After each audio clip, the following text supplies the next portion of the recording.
I had to use the bathroom over 10 times a day, but I never wiped. I rolled toilet paper into tight little balls, dipped them in toilet water, squeezed out the extra, added toothpaste to make them hard, wrapped each in dry paper, pressed them tight. That's how I made a prison key. When the guard unlocked my cuffs, I kept calm, slipped the ball into the keyhole. Even when it was locked, I could push the latch from inside, just enough to reach the outside keypad. As for the code, I had a trick for that too. I stomped on a milk carton, peeled off the wax film inside, cleaned it up, then stuck it over the keypad when the guard looked away. When he typed the code, his fingerprint stayed on the film. I pulled it off, read the marks, narrowed it down to 4 numbers. After over 20 tries, that cursed door finally opened. But that was just the beginning. Getting past the wall was the real job. I knew I needed 3 things: the layout, the routine, and a little help from outside.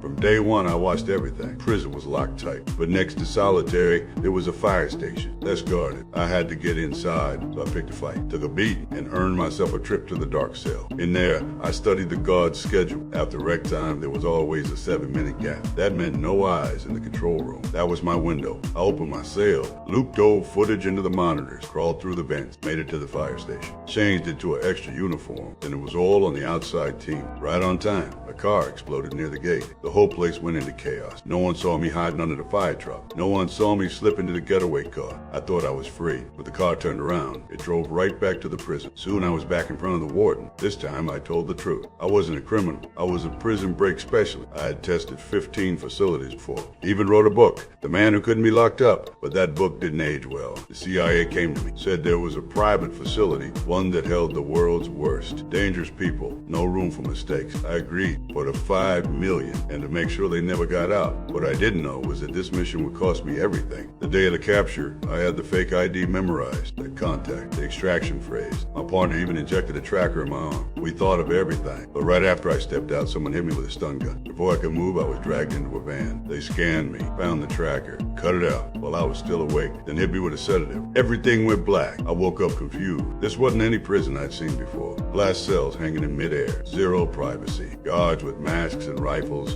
gold eyes, not a single opening. The worst part, a 360-degree camera watching me non-stop. That's when I lost my nerve. When I saw the warden, I gave the retreat code without hesitation. I thought it was over, but he didn't even blink. He just told them, keep a close eye on him. That's when they hit me. I'd been played, and now there's no way out.